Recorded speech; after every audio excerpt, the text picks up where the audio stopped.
wagas na pag-ibig. Pag-ibig na hindi mapapantayan ng kahit sino man. Ang iyong pag-ibig na pinadama sa amin sa pamamagitan ng iyong bugtong na anak na si Jesus. Amin naman ang sugo mo iyong anak upang sa aming mga kasalanan sa pamamagitan ng kanyang kamatayan kami ay mapatawad. Salamat Panginoon dahil nung siya ay namatay para sa aming kasalanan, hindi natapos ang lahat doon. Pagkatapos ng 3 araw, siya'y muling nabuhay at nabubuhay ngayon at magpakailanman. Ito'y tagumpay, Panginoon, para sa amin. Tagumpay na kung saan hindi na kami lalakad pa sa kasalanan, bagkus lalakad kami sa paghirap. Salamat, Panginoon, dahil ang iyong ginawa sa krus ng Kalbaryo ay para sa aming kalayaan. Salamat po, Panginoon. Salamat po dahil sa iyong ginawa, nagkaroon kami ng tunay na kalayaan. Kalayaan sa isip, kalayaan sa puso, kalayaan sa buhay ay binigay mo sa amin.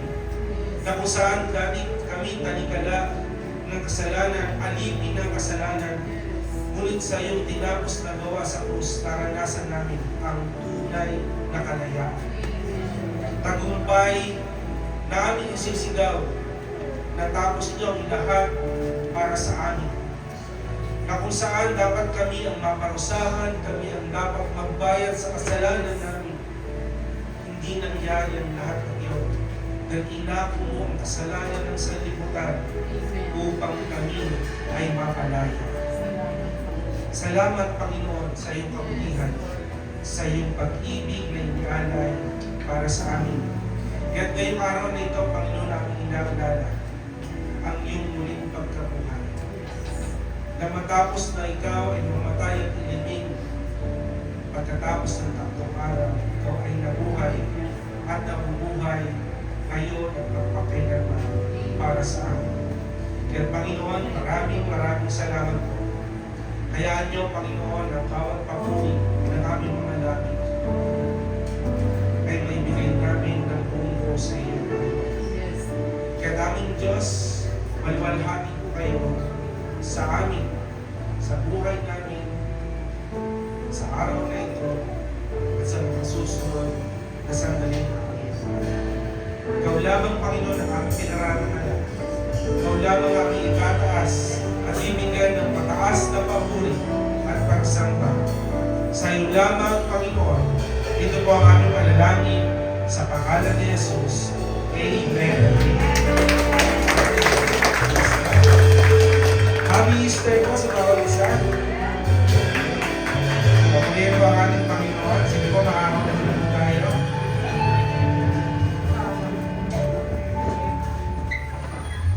Amen. Praise God. So, araw na ito ay celebration na muling pagkabuhay ng ating po Panginoon. Alam naman po natin na taon-taon lagi po natin ito inaalala. Taon-taon lagi tayong nag-remind kung ano yung ginawa ng Panginoon sa atin, para sa atin, sa krus ng Kalbaryo. Amen po? Amen. Tapos na po ba ang Biyernes Santo? Tapos na po ba? Ayan. Parang mukhang Biyernes Santo po natin naman ba? Sige, praise God po. Sige, bago po tayo magpatuloy doon sa ating pag-aaral ng salita ng Diyos, alalahanin po natin mamaya yung ginawa ng Panginoon para sa atin. Tayo po muna yung magbarawas ng banal na. Ready po natin ang ating mga sarili. So, ang narito po ating mga communion elements. Bago natin gawin ito, ano ba yung ginawa ng Panginoon para sa atin? 5 taon na ang nakaraan. Ang Panginoon ay namatay, hindi siya nagpakamatay. Hindi siya nagpakamatay. Siya po ay namatay, pusa niya binigay ang kanyang buhay para sa katubusan ng ating mga kasalanan. Na kung saan, sabi na kanina sa prayer, tayo dapat ang magbayad. Tayo dapat ang maparusahan. Pero hindi yung inalaw ng Diyos Hindi siya mismo nangyari niya yung kanyang buhay para sa atin, sa katubusan ng ating mga kasalanan. Ano yung inaalala po natin? Ito yung ginawa niya na kung saan binigyan po tayo ng buhay. Binigyan po tayo ng pag-asa sa hinaharap. Buhay na hindi kayang ibigay ng kahit sino. Ito po yung buhay na ang Diyos na makapagbibigay. So inaalala po natin ngayon, sa pamagitan ng communion elements, yung tinapay po, ito yung pinagpiraso natin at sumisimbolo sa bugbog na katawan ng ating pong Panginoon sa Kristo. Sa pamagitan ng kanyang mga sugat at dinamo, ang ating mga kasakitan ay pinagaling na ng Panginoon. At yung ating juice na inumin ay sumisimbolo sa dugo ng ating pong Panginoon na tumigis sa krus ng Kalbaryo na kung saan sa pamamagitan ng ating mga kasalanan ay napatawad. Hindi papatawarin pala, hindi napatawad na. Tapos na po, nangyari na. It is finished. Fully paid. Wala na tayong balanse. Hindi na tayo sisingilin doon sa kasalanan na gawa natin kasi binayaran na ng Panginoon. Lahat. So, fully paid. Wala na tayo, hindi partial yung ginawa ng Panginoon, kundi kabuuan ng pagbabayad sa kasalanan. So ngayon po, sabi ng Scripture sa 1 Corinthians chapter 10, tayo po ay magpasiyasan. Sabi po ng Panginoon, lalakanin po natin yung kabutihang ginawa ng Diyos para sa atin sa araw na ito. Habang ibinibigay po yung mga communion elements, tayo po magpasiyasan sa ating po.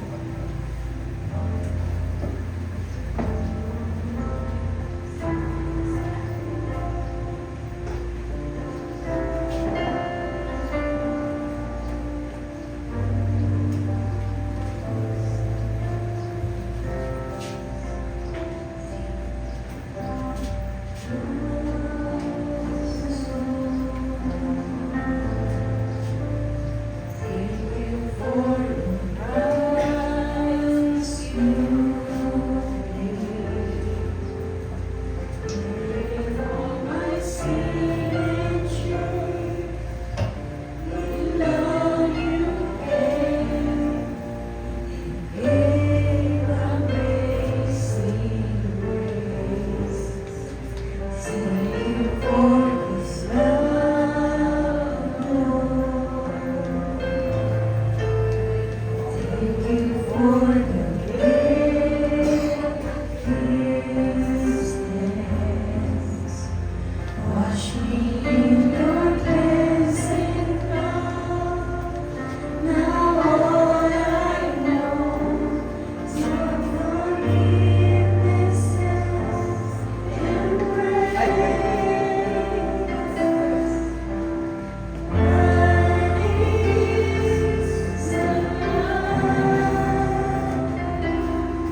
Panginoong Yesus nung gawing siya'y pagkanilo ay dumampot ng tinapay. Nagpasalamat at pinagpira-piraso ito at sinabi, ito ang aking katawan na inihahandog para sa inyo. Gawin ninyo ito bilang pag-alaala sa akin. Kainin ko.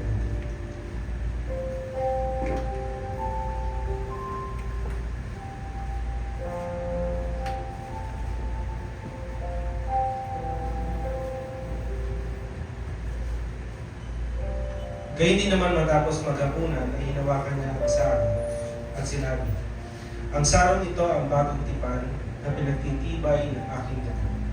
Tuwing iinumin ninyo ito, gawin ninyo bilang pag-alaala sa akin. Gawin mo na. Tayo po'y manalangin. Aming Ama, kami po'y lubos na nagpapasalamat sa iyong kagandahang loob, sa iyong pag-ibig na walang katulad. Sinugo mo ang ibugtong na anak na si Jesus upang sa aming mga kasalanan kami ay mapatawad. Sinugo mo ang ibugtong na anak na si Jesus upang kami magkaroon ng isang buhay na ganap at kasiyasiyan. Lahat ng ito ay ginawa niyo dahil sa iyong pag-ibig para sa amin. Sa araw na ito, inaalala po namin ang kabutihang ginawa mo.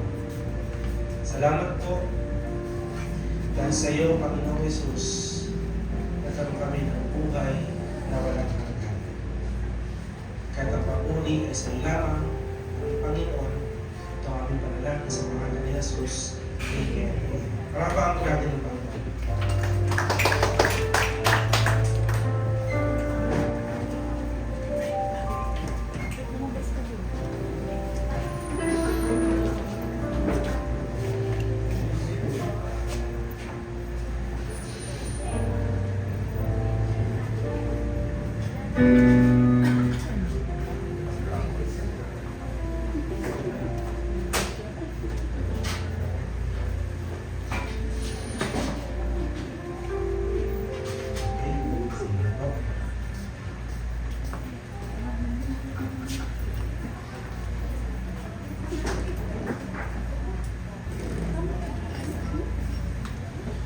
Okay. So yearly, ating pong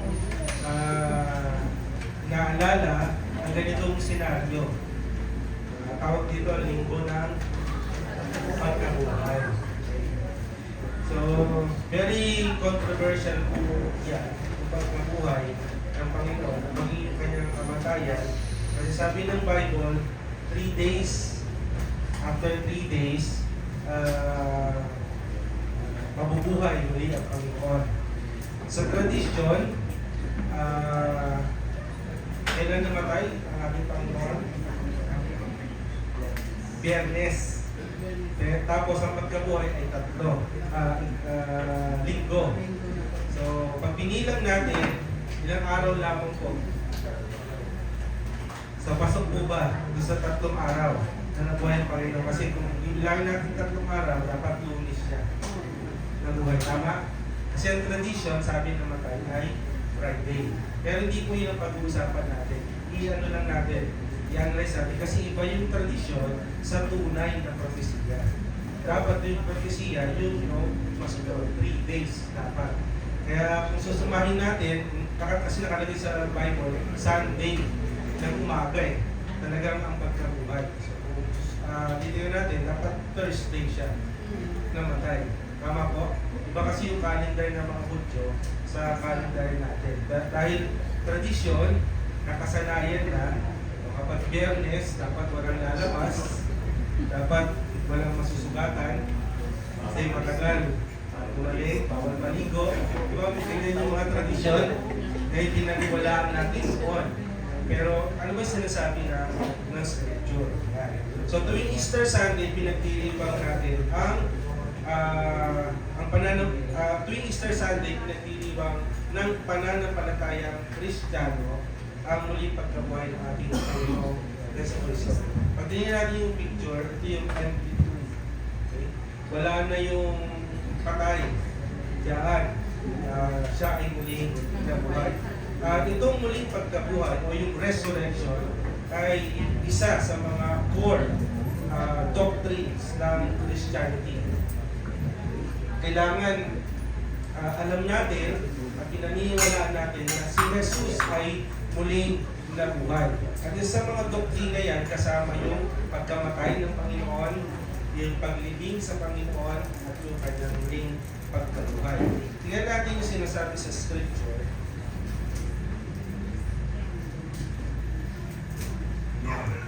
Unang Korinto chapter 15, verse 3 to 4. Sapagkat ibinigay ko sa inyo itong pinakamahalagang katuruan na tinanggap ko rin.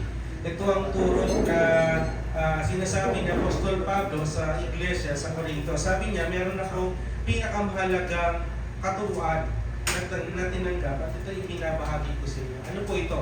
Si Kristo'y namatay dahil sa ating mga kasalanan. Maliwanag po yun. Ang kamatayan ng Panginoon sa Kristo ay para sa katubusan ng ating mga kasalanan. Okay?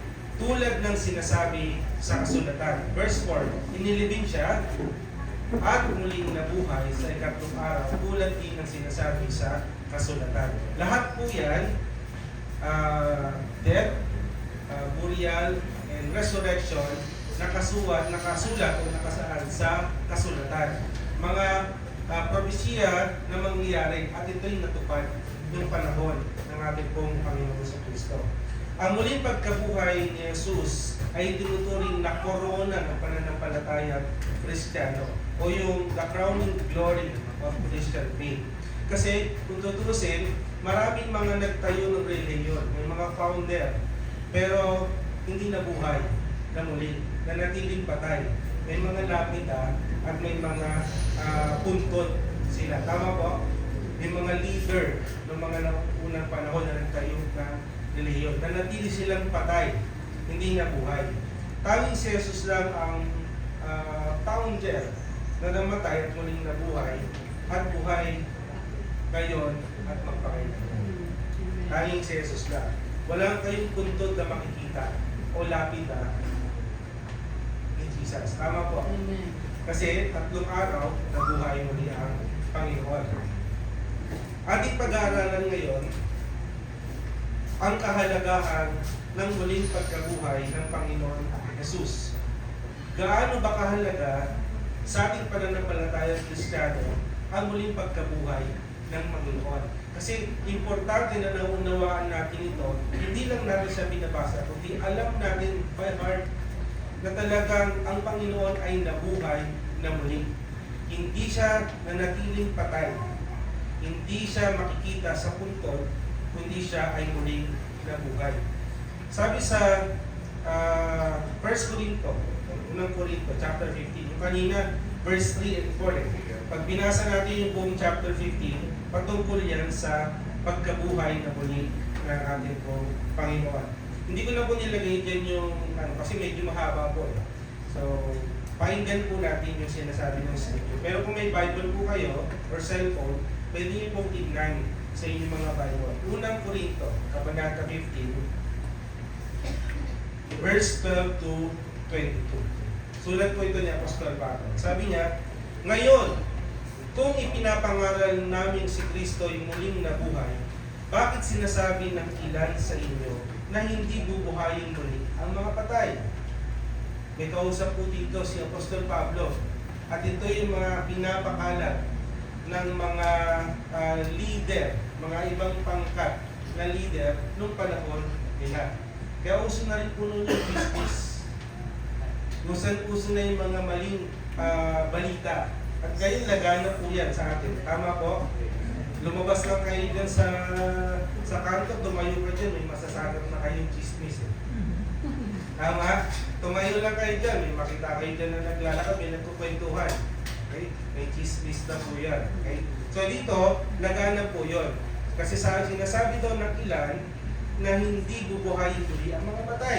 Verse 13, kung totoo yan, lilitaw na hindi muling binuhay si Kristo. Si Apostol Pablo po yung nagsasalita dito. Kasi para sa kanya, totoo na nabuhay ang Panginoon.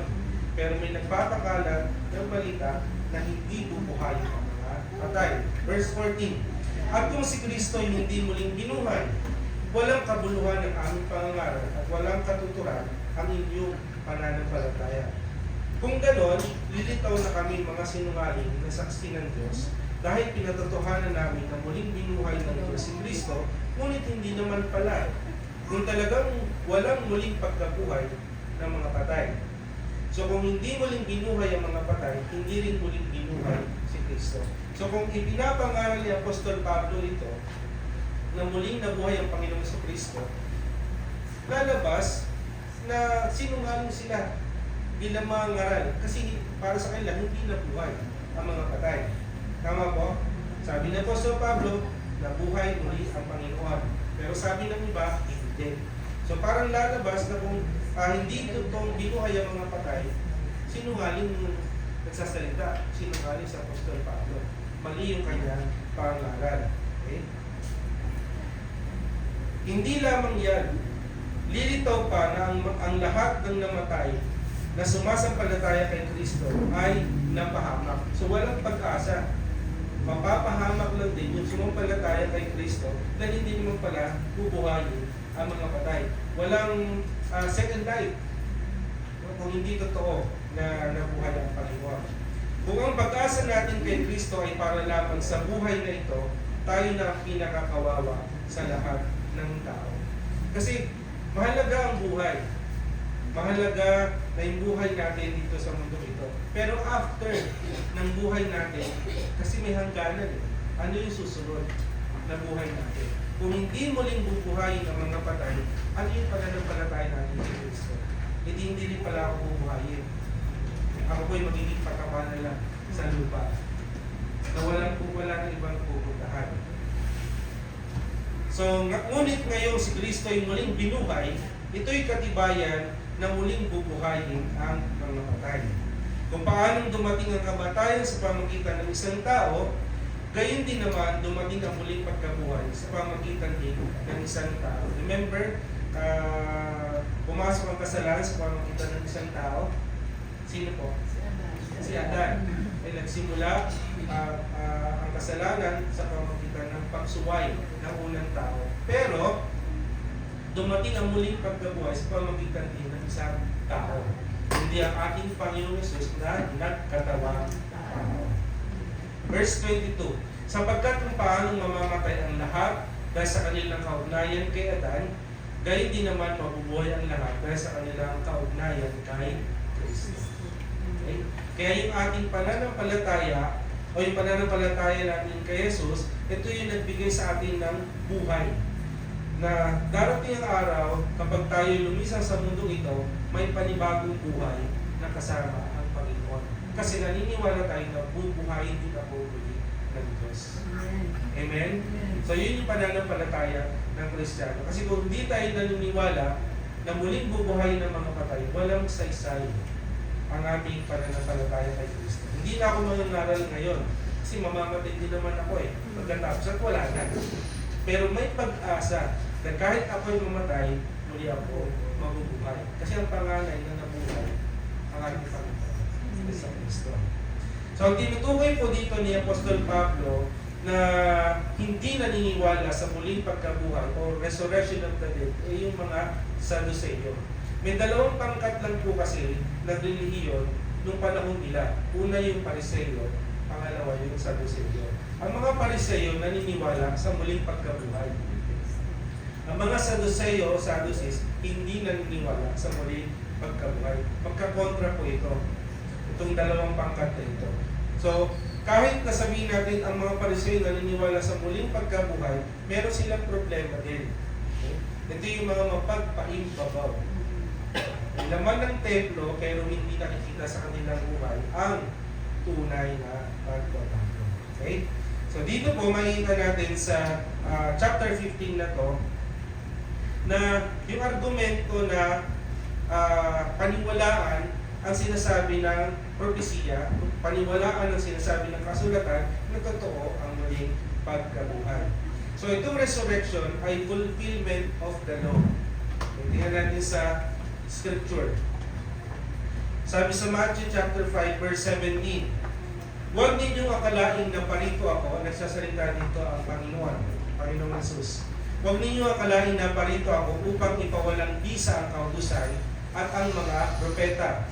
Na parito ako hindi upang ipawalang bisa ang mga iyon, kundi upang tuparin. Kaya nagkataong-taong Panginoong Jesus para isa katuparan ang sinasabi ng mga propesiya o ng kautusan. Ito yung mahalaga na dapat nating maunawaan. Ang Israel po ay may 7 pista na ipinagdiriwang ayon sa kautusan. 7 po. Una po dyan, yung 7 feast of Israel. Isa dyan yung Passover. Okay? Very familiar po ba kayo dito? Passover. Si Jesus, Passover lamb. Okay? Namatay. Okay? Yung Passover, yung Pasqua, patungkol po ito sa kamatayan ng ating pong Panginoong Jesus. Nangyari po ba? Nangyari. Okay? Passover. Itong Feast of the Unleavened Bread o yung tinapay na walang levadura na kanilang sineselebrate, ito special Sabbath po ito. Ito yung patungkol sa paglilibing ng Panginoon, yung burial. Nangyari po ba? Nangyari. Pangatlo, yung Feast of First Fruit. Ang hirap po bigkasin yung effort. Puro effort. Feast of First Fruit. Ito naman po yung resurrection o yung muling pagkabuhay. Nangyari po ba? Okay. Pang-apat, yung Pentecost. Ito yung outpouring of the Holy Spirit. Bumaba ang banal na Espiritu. Umakyat ang Panginoong Jesus at bumaba ang banal na Espiritu. And yung number 5, yung Feast of the Trumpets. Ito yung hindi pa nangyari. Yung first 4, nangyari na. Yung susunod na 3, hindi pa nangyari. Ano yung Feast of the Trumpets? Ito yung rapture. Yung resurrection ng mga believers. Okay, tutunog ang trumpeta, yun na. Bubuhayin muna yung mga namatay, yung mga buhay pa, iakyat sa langit, rapture po. Yung pang 6, yung atonement. Ito po yung second coming of Jesus Christ. Nangyari na po ba? Hindi pa. Sabi medyo matigyan. May chismis eh. Naiwan tayo. Number 7, yung tabernacles. Ito yung millennial kingdom na mag-celebrate tayo. Okay? Kasama ang Panginoon. Titipunin lahat ng mga sumampalataya sa Panginoon at mag-celebrate po tayo. Yung first 4 na feast, nangyari na. Sabi doon sa scripture kanina, na parito ang ating Panginoong Jesus para hindi i-abolish yung kautusan, kundi ito pa rin. Isa katuparan ang kautusan. Nangyari yung first 4. Yung susunod na 3, hindi pa nangyari. Ang mga ito ay anino ni Kristo sa matandang tipan.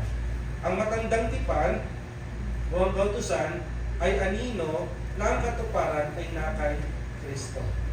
Nangyari sa kapanahunan ni Christ. Tingnan natin yung verse na sinasabi patungkol dito. Hebrews chapter 10 verse 1. Ang kautusan ay anino lamang ng mabubuting bagay na darating. Kautusan. Kailanman ay hindi ito nakakapagpabanal sa mga taong lumalapit sa Diyos sa pamamagitan ng mga handog na inaalay nila taon-taon.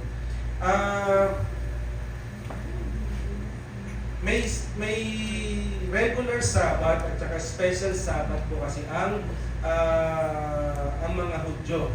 Pag regular Sabbath, weekly na ginagawa nila na naghahandog sila. Pero itong nangyari kay Jesus nung siya ay namatay,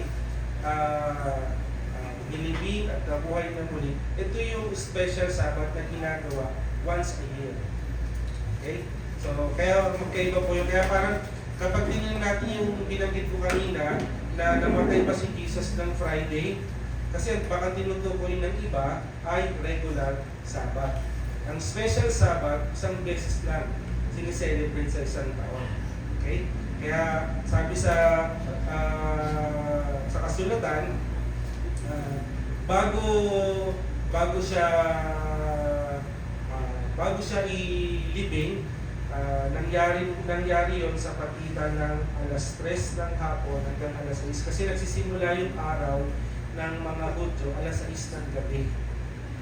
Alas 6 ng gabi, hindi sa atin morning yun yung unang araw Pero sa mga Hudyo, alas 6 ng gabi ang start ng day nila. 6 ng gabi hanggang kinabukasan ng gabi. Kaya pagka sinumo natin, hindi Friday talaga namatay ang Panginoon. Thursday. Okay, pero sa tradisyon, Friday. Namatay ang Panginoon. So dito, sinasabi na ang kautusan ay anino lamang. So yung propesiya, yung kautusan, nangyari, pero tinupad ng Panginoong Hesus kung siya ay nagkatawang tao. Sabi sa Colossians chapter 2 verse 16 to 17, kaya nga huwag na kayong padadala sa mga tao na nagsasabi sa inyo kung ano ang hindi dapat kainin o inumin, o kung ano ang dapat gawin tuwing kapistahan, pista ng pagsisimula ng buwan o araw ng pamamahinga. Verse 17, anino lang ang mga ito nang inaasahan noon na darating at si Kristo ang katuparan nito. Propesiya noon, tinitingnan nila, pinagdiriwang nila, pero naganap, nangyari, natupad nung nagkatawang tao ang ating Panginoon. Anino lamang yung kautusan ng mga inaasahan noon na darating, natupad yun sa panahon ng ating Panginoon Yeso Kristo. Tayo ay wala na sa panahon ng anino tulad ng wala na tayo sa panahon ng anino kundi nandun tayo sa katuparan ng mga pinangako. Actually tayo, hindi tayo napailalim sa kautusan kasi hindi tayo bahagi ng kautusan. Hindi po tayo Hudyo. Hindi po tayo, wala tayong dugong Hudyo at hindi tayo mukhang Hudyo. Wala tayong bahagi sa kautusan para sa kanila to ng mga Hudyo. Pero bakit po natin ito kailangan malaman? Kasi malaki epekto nito sa buhay natin kasi ito yung paniniwala na sinasabi ng kautusan. Ito yung sinasabi na kailangan matupad at nangyari ng panahon ng ating pong Panginoon. So tandaan po natin ang kanino ay ang kautusan o yung law. At tinupad yun ng Panginoon. Tandaan po natin, kapag ang ilaw ay nasa likod, nasaan po yung anino? Sa harap.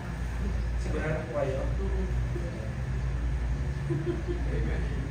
Hindi po kayo nagdadalawang isip? Kapag ang ilaw ay nasa likod, ang anino ay nasa harap. Okay. Kapag ang ilaw ay lumipat sa harap, nasaan po ang anino? Nasa likod. Habang hindi pa nagkakatawang tao na ating Panginoon sa Kristo, ang ilaw ay nasa likod. Tama? Okay? Habang hindi pa nagkakatawang tao, kasi sa Old Testament, lumang tipan. Tama po ba? Ang kautusan, nasaan po? Nasa harap. Ang ilaw, nasa likuran. So yung anino, nasa harap. Habang hindi pa nagkakataong taong Panginoon, ang ilaw ay nasa likod, ang kautusan ay nasa harap. Sa bagong tipan, sa bagong kasunduan, ang ilaw ay lumipat na sa harap kasi nagkatawang taong Panginoon Tama ba? Nagkatawang taong Panginoon, kaya yung ilaw na nasa likod, lumipat na sa harap. Kung kaya't yung anino o yung kautusan, nasa ano po? Nasa likod po siya. Ito yung malaking panganib kapag gusto mo pa rin yakapin yung anino. Ito yung malaking panganib para sa pananampalataya kapag gusto pa rin natin yakapin ang anino. Kasi kailangan mong talikuran ang ilaw. Ang ilaw ay ang ating Panginoon. Ang ilaw na isang likuran ng ating Panginoon. Tama po? Tama po ba? Ang ilaw, I am the light of the world, sabi ni Jesus. So siya ang ilaw. Kung yung ilaw noon ay nasa likod, ang niyayakap ng mga Hudyo, yung anino. Tama ba? Pero nung nagkatawang tao ang Panginoon, lumipat sa harap ang ilaw, yung anino, yung kautusan, nasa likod. Tatalikod ka pa rin ba para yakapin ng anino? Nasa harap mo na ang ilaw. Kaya mapanganib kung tatalikuran natin ang ilaw. Ang dapat nating yakapin ay ang ilaw, hindi ang anino. Okay lang yakapin ng anino kung ito ay nasa harap ko. Pero lumipas na yung panahon ngayon. Nagkatawang tao na ang Panginoon. Dumating na ang ilaw. Lumipat na ang ilaw sa harap. Kaya yung anino, lumipat na sa likod. Don't embrace the shadow. Embrace po natin yung reality. Embrace the light. Embrace natin ang ating Panginoong Jesucristo. Kaya hindi tayo dapat nabubuhay sa kautusan. Bawal yung ganito, bawal yung ganito, bawal yung ganyan. Kasi hindi tayo nabubuhay doon. Nabubuhay tayo para kay Kristo. Amen po ba? Nasaan po ang ilaw natin? Nasaan po? Nasa harap. Okay? Yakapin po natin yung ilaw. Ang ilaw ay ang ating Panginoon sa Kristo. Kaya sa pananampalatayang Kristiyano, ang kahulugan ng kamatayan ni Kristo ay nasa katotohanan ng kanyang muling pagkabuhay. Kapag hindi tayo naniniwala dun sa muling pagkabuhay ng Panginoon, walang saysay yung ating pong pananampalataya. Ang kamatayan at muling pagkabuhay ni Kristo ay nagdulot ng tagumpay sa atin. Nagdulot ng tagumpay laban sa kaaway o laban sa diablo. Sabi sa Colossus chapter 2 verse 15.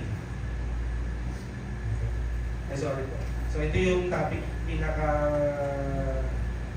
title po natin, Freedom Through Christ. Okay?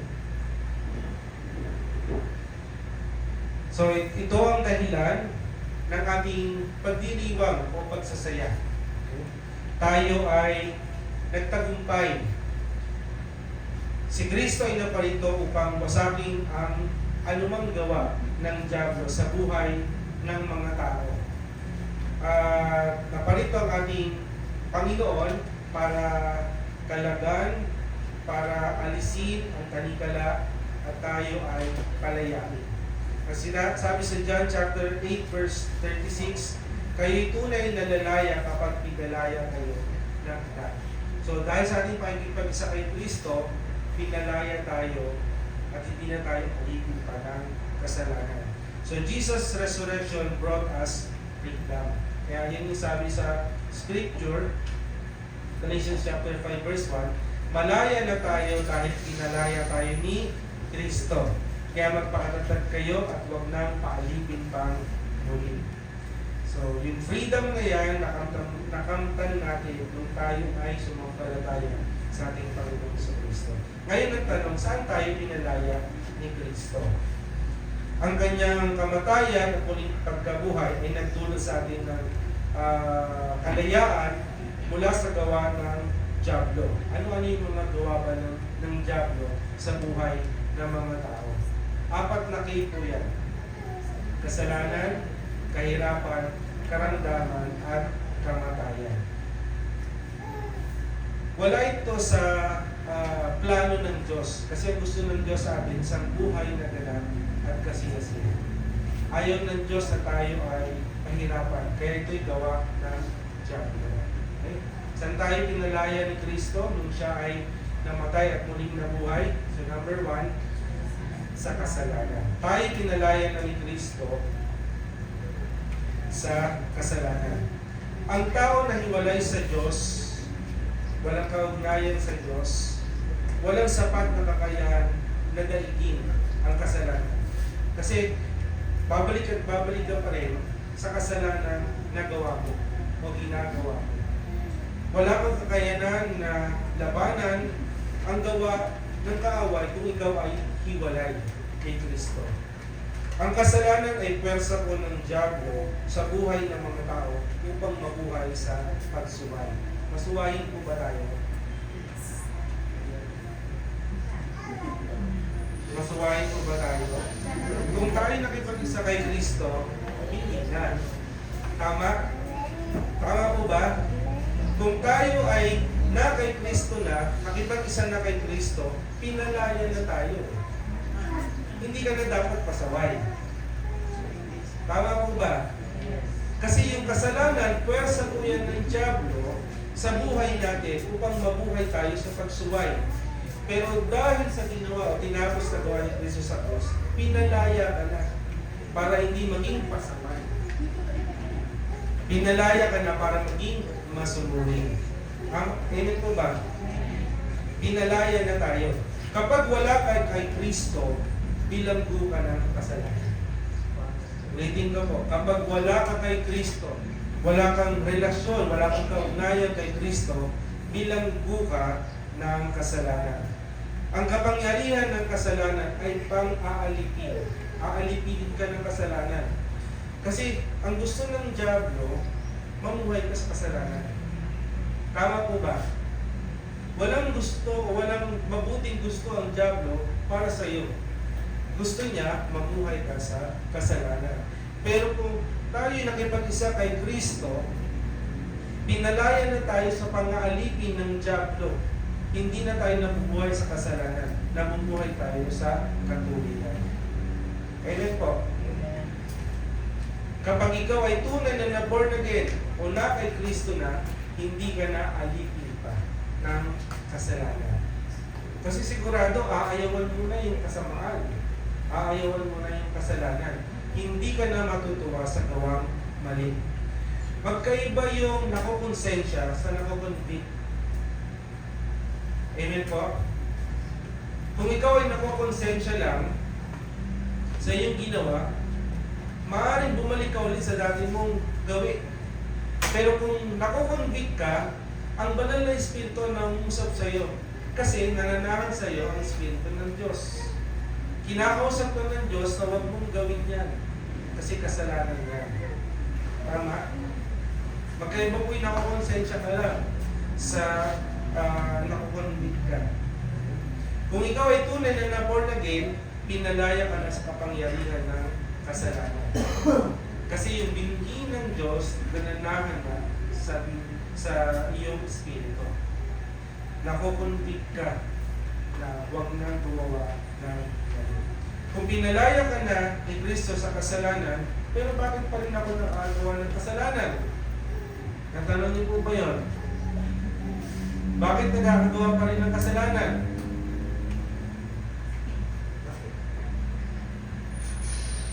Kung talagang pinalaya na ako ni Kristo, okay? Bakit nakagawa pa rin ako ng kasalanan? Sabi ng Scripture, ang kaluluwa at ang Espiritu magkaiba. Ang parte ng ating pagkatao na hindi na nagkakasala ay ang ating Espiritu. Pero yung ating kaluluwa na binubuo ng mind, emotion, at saka will, nagkakasala. Tama po? Kasi pinoproseso ka pa ng Diyos. Hindi pa perfecto ang iyong kaluluwa. Buhay ka pa eh. Kung gusto mo lang maging perfecto, huli ka na ni Lord. Pinoproseso ka pa, inaayos ka pa. Kaya nga may salita ng Diyos. Kapag hindi mo ginamit o binasa ang salita ng Diyos, walang magbabago ng iyong kaisipan.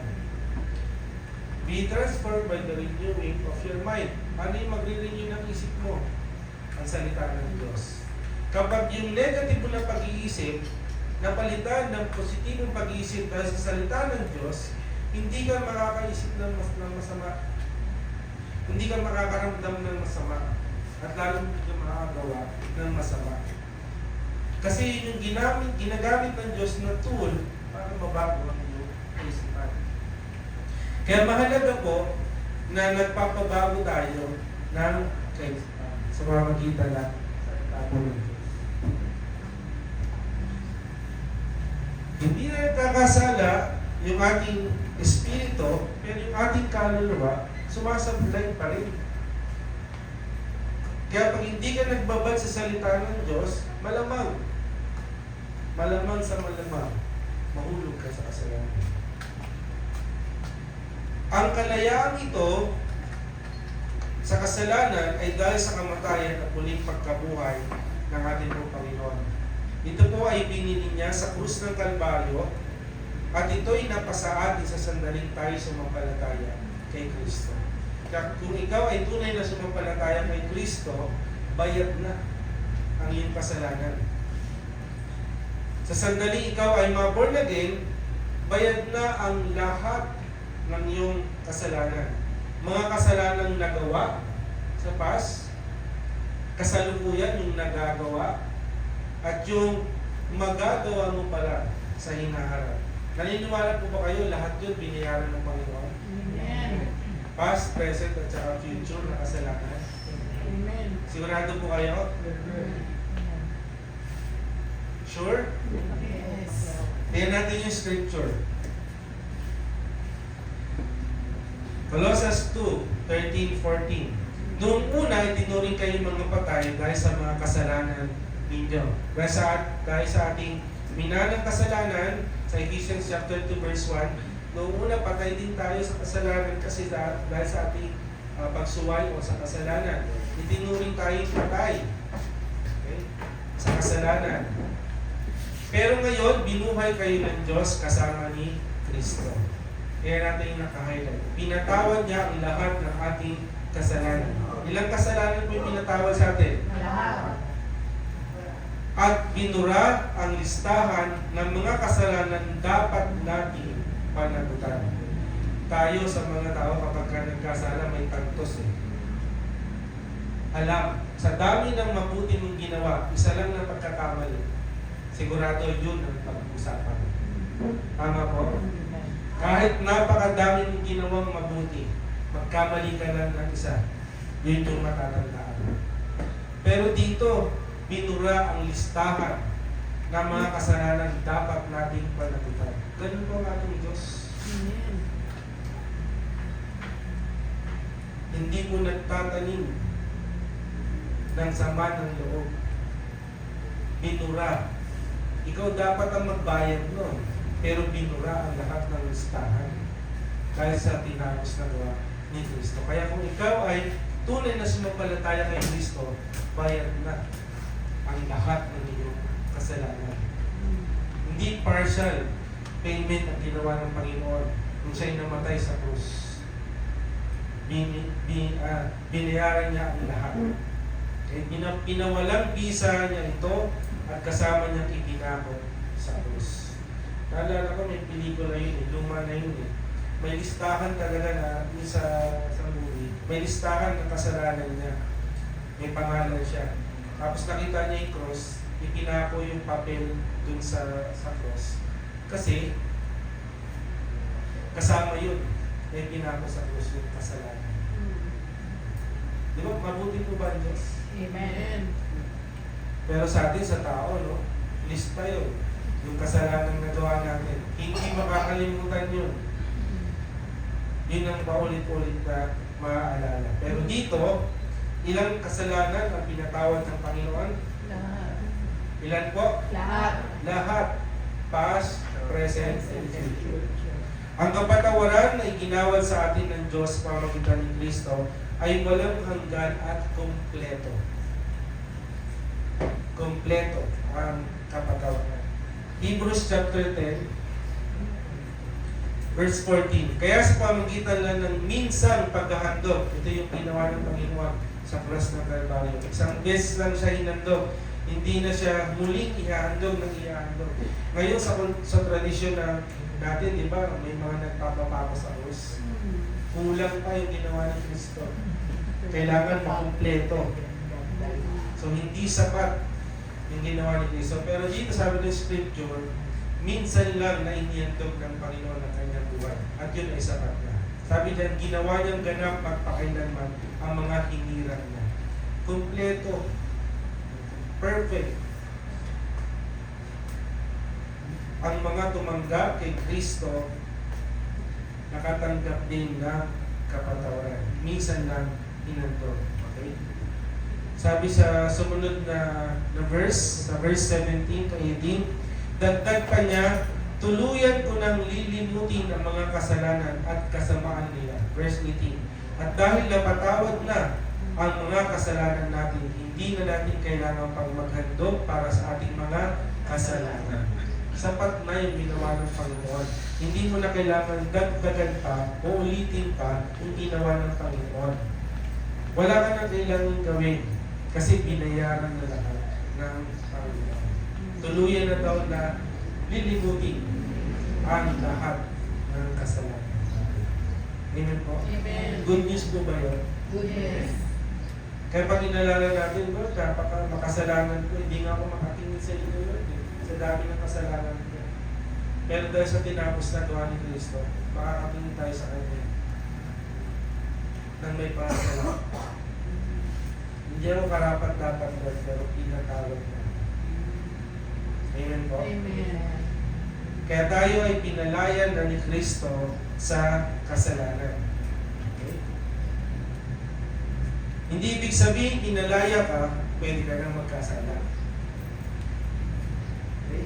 Hindi ibig sabihin, pinalaya ka, ay okay lang na magkasala ako. Dahil pinalaya ka na, huwag ka nang magpatuloy sa kasalanan. Amen po. Amen. Hindi na tayo natutuwa sa gawang mali. Kasi ayaw ng Diyos ang kasalanan. Okay, number 2, saan tayo pinalaya ni Kristo? Sa kahirapan. May mayaman po ba dito?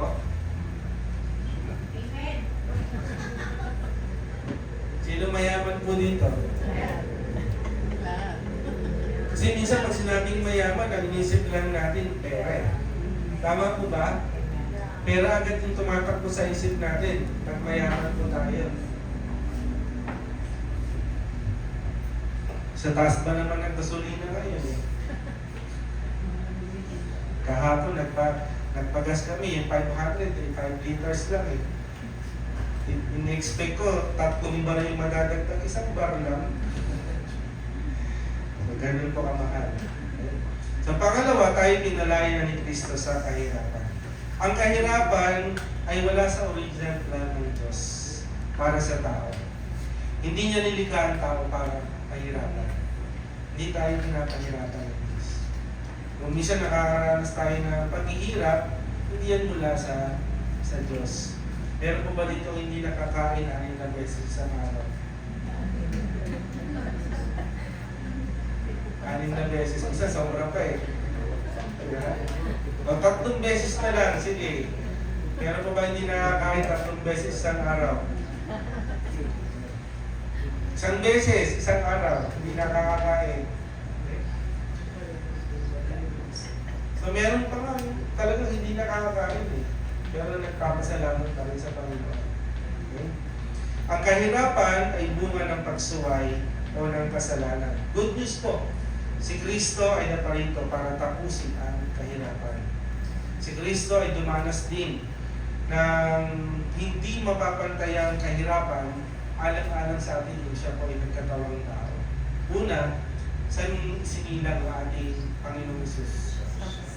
Sa sabsaban. Yung iba sa atin sa private hospital. Tama? Yung iba nga sa atin sa bahay. Maayos-ayos pa. Ako sa bahay ako pinanganak. Kamadron naman. Maayos-ayos pa. Pero ang Panginoong Yesus sa sabsaban. Sino mas mahirap?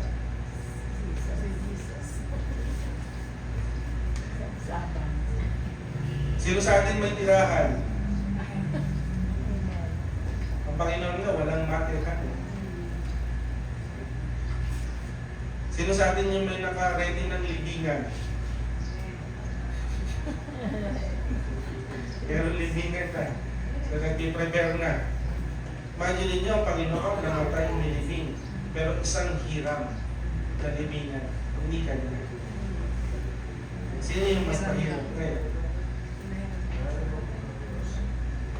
Isa nagre-reklamo tayo, napakahirap naman ng buhay. Pero mas mahirap pa yung dinanas ng Panginoon. Ang lahat ng paghihirap ng ating Panginoon ay kanyang iniis upang sa pamagitan ng kanyang sakripisyo, tayo yumaman sa biyaya ng Diyos. Ano sabi ng scripture?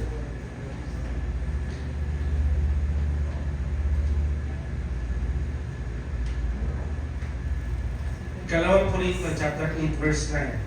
Sapagkat alam naman ninyo ang biyayang pinakita ng ating Panginoon Kristo na kahit na mayaman siya doon sa langit ay nagpakadukha siya dito sa mundo alang-alang sa atin para sa pamamagitan ng kanyang kahirapan ay maging mayaman tayo. Mayaman po ba tayo? Mahirap? Kasi hindi siya nakabase dun sa material na bagay, yung kayamanan. Meron ako nakita sa Facebook. Ang sabi dito, the poorest person is not the one without money. It is the one without God. Kung wala kang Diyos sa iyong buhay, ikaw ang pinakamahirap.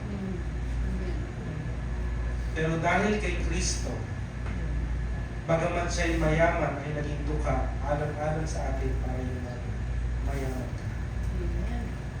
Amen? Yung maging masaya ka dahil meron kang kinakain, mayaman ka. Amen po. Kapag ikaw ay may Kristo sa iyong buhay, mayaman ka. Tagapagmana ka ba eh?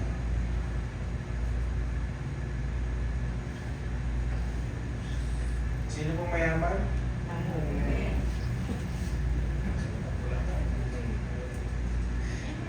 Sino pong mayaman? Hindi niyo matanggap? Kasi, nakikita ng mata natin, wala naman naman yung wallet ko eh. Masabi ko bang mayaman ako? Yung pagbukas mo ng rep, eh, puro tubig ang laman.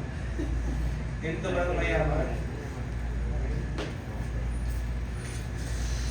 Maniwala ka muna. Paniwalaan mo yung sinasabi ng salita ng Diyos para maranasan mo yung himala ng Diyos. Kasi kung sinasabi mo mahirap ka ba? Hindi mo explain pwede yun. Kasi dinideklara mo kung ano yung ginawa ng Panginoon. Kasi sabi niya, bagaman siya mayaman, nalito ka para ikaw ay ibawan. Pinaniniwalaan mo ba yun? Kung naniniwala ka, mararanasan. Amen po? Amen. Hindi porket may kotse ka, mayaman ka. May kotse ka, wala namang gasolina.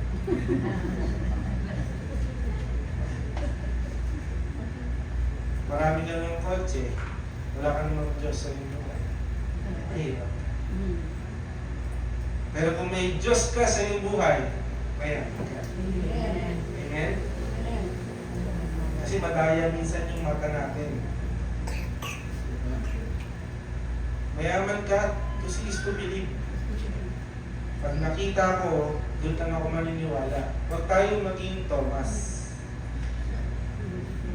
Maniwala ka muna para makita mo. Amen po. May mga kahilingan po ba kayo sa Diyos na hindi pa binibigay sa inyo? Meron po ba? Meron? Naniniwala kayo? Naniniwala po ba kayo? Amen. Yung minsan hindi nyo akalain. Akala nyo lang yun. Pero mangyayari. Believe and you will see.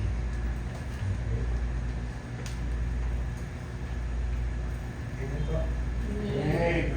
Baka yung Biyernes Santo ngayon. Sige, pangatlo po.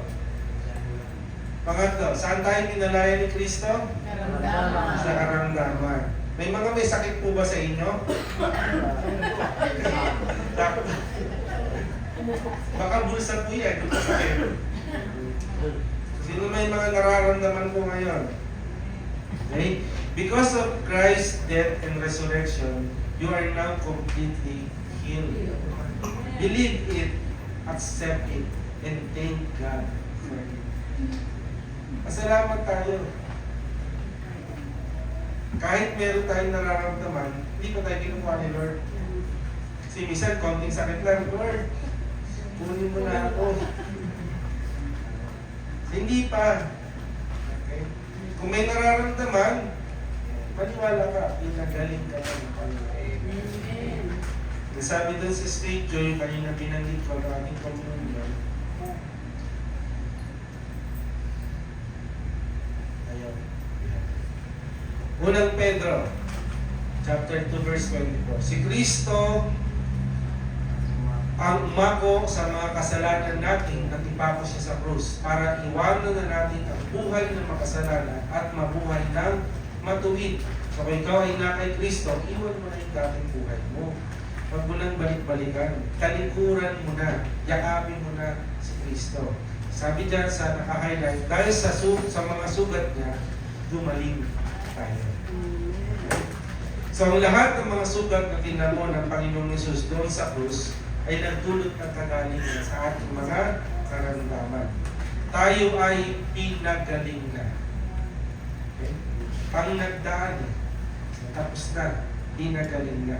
Hindi pinagagaling o pangkasalukuyan, hindi rin pagagalingin pa lang, panginaharap, kundi pinagaling na. Pinaniniwalaan mo ba yan? Amen. Kasi nangyayari lang, ang nangyayari lang yun dun sa mga naniniwala. Ang pagtanggap ng himala at kagalingan ay kinakailangan ng tunay na pananampalataya. May mga story po sa Bible during Christ's ministry. Remember yung babaeng 12 years na tinutubo? Remember? Amen. Ano pong sabi ng babae nung dumaan si Jesus? Mahahawakan mo lamang ang kanyang damit. Laylayan ang kanyang damit. Gagaling na. Nangyari po ba yan? Amen. Nangyari. Anong sabi ni Jesus? Pinagaling ka dahil sa iyong pananampalataya. Marami pa. Si Bartimeo, yung bulag, dumating din si Jesus, alam niya, nagpapagaling si Jesus, sumigaw siya, pero sinaway siya ng mga tao, pero hindi siya nagpatila. Tinawag niya pa rin si Jesus, kaya lumapit siya sa pano ni Jesus. Sabi ni Jesus, anong gusto mo mangyari sa'yo? Gusto ko po makakita mo. Sabi ni Jesus, mangyari. Ang gusto mo ayon sa ito. Nangyari. Amen? Amen. Kung ikaw ay naniniwala, manalig ka. Pinagaling ka na ng Panginoon. Tuloy paggabi po, bago ko matulog, nahihirapan po ako uminom. Nakahiga na kami ni Sis Labadet, hindi ako mapakali kasi lahat ng kada ikot ko, parang may dumadagan sa akin na mabigat. Hindi ako makahinga. So habang nakahiga po ako, nanalangin po ako, sabi ko sa Lord, gusto ko makatulog na kayo. Hindi ko po namalayan, nagising ako umaga. Nangyari po. Pero hindi na wala. Pag-isip ko kanina umaga, meron pa rin. Para akong lumulutang. Pero sabi ko, Lord, yan, nakahawak po ako dito. Kasi alam ko, may sasandalan ako. Alam ko, pinagaling na ako ng Panginoon. Amen po.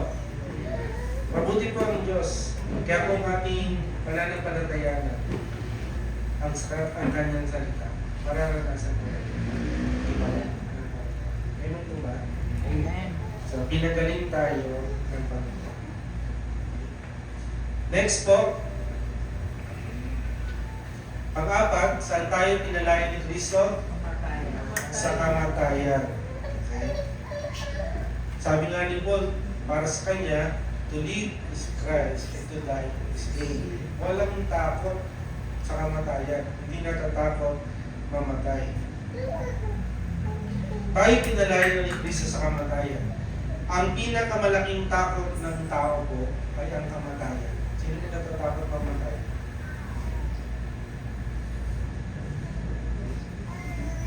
Sabi mo ba? Hindi oo. Sino pong natatakot mamatay? Oo, siyempre.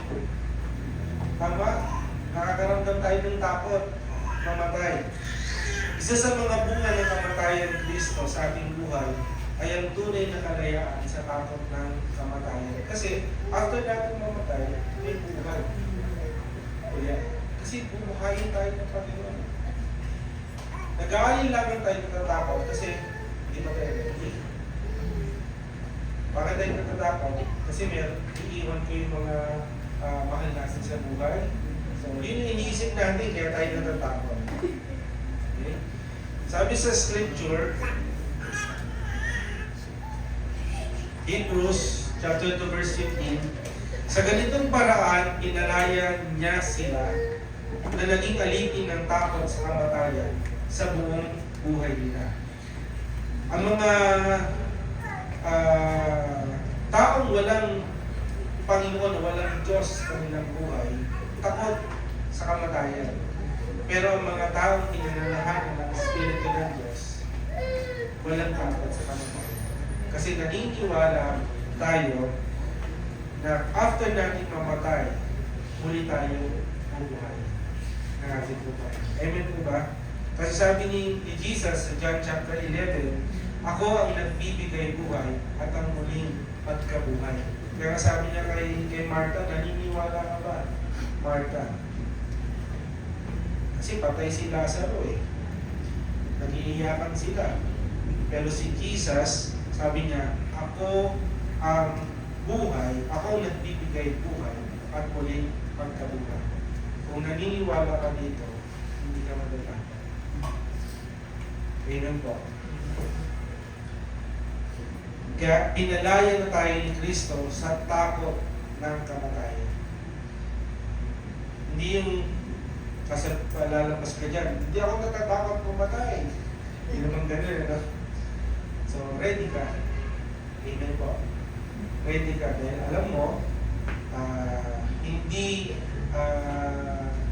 may hangganan ang buhay natin dito sa lupa.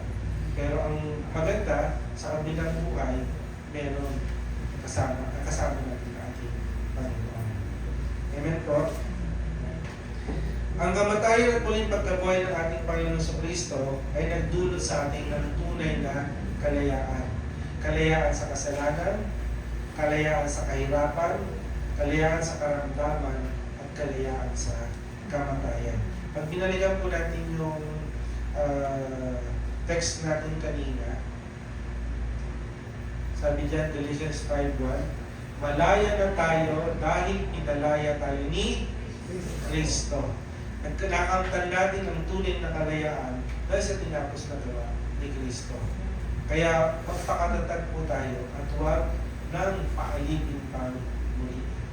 Hindi na tayo alipin ng kasalanan, hindi na tayo alipin ng kahirapan, hindi na tayo alipin ng karamdaman, hindi na rin tayo alipin ng kamatayan. Kasi kapag gawain na kay Kristo, malaya ka na. Amen po ba?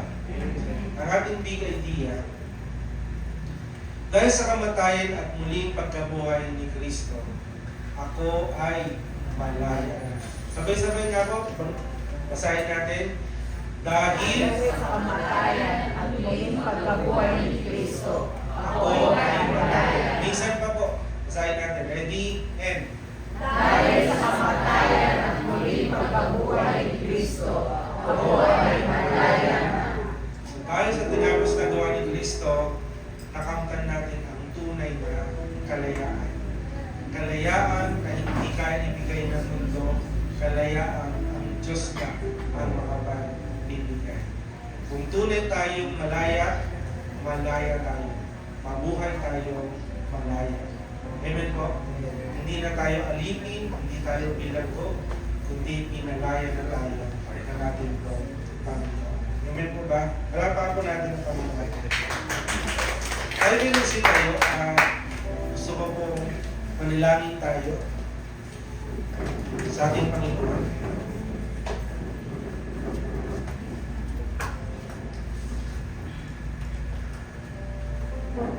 Kunin po natin yung oras na ito sa ating Panginoon.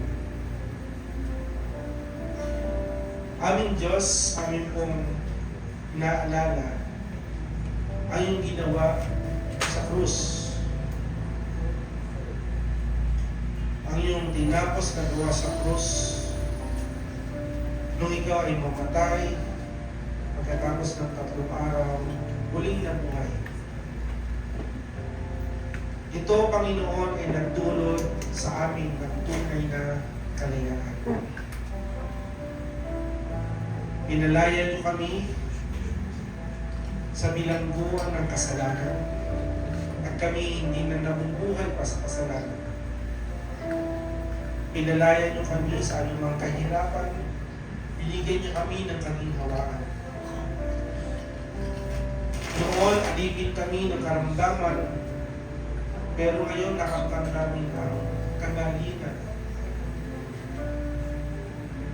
Dati alipin kami ng takot, ng kamatayan, ngunit ngayon, Panginoon, kami nabubuhay ng may pag-asa. Dalalam namin, muli-muli kami bubuhayin at makakawiling ka namin, Panginoon. Tunay na kami pinalaya mo, Panginoon, nung kami sumampalataya sa iyong tinapos na gawa sa krus.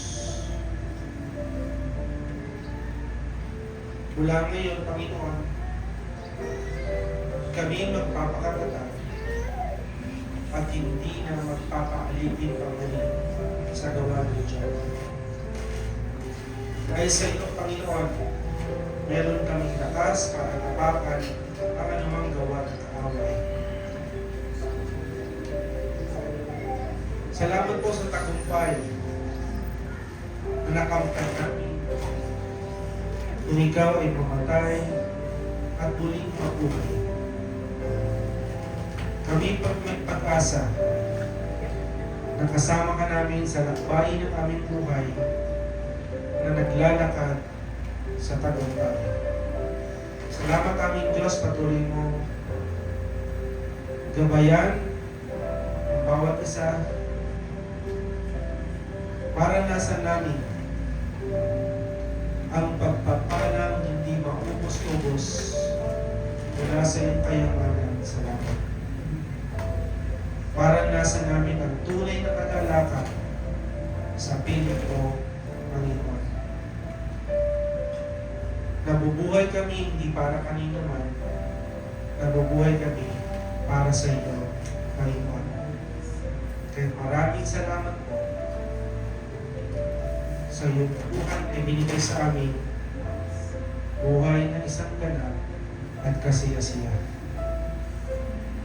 Patuloy mo kayo maghari sa buhay ng iyong mga anak. Ikaw lagi ang makita sa aming buhay, Panginoon. Ikaw lagi ang maparakalan sa lahat po ng aming iniisip, nararamdaman, maging ginagawa. Sa iyo lamang, Panginoon, ang kapurihan, lahat ng karangalan sa tanging pangalan ni Jesus.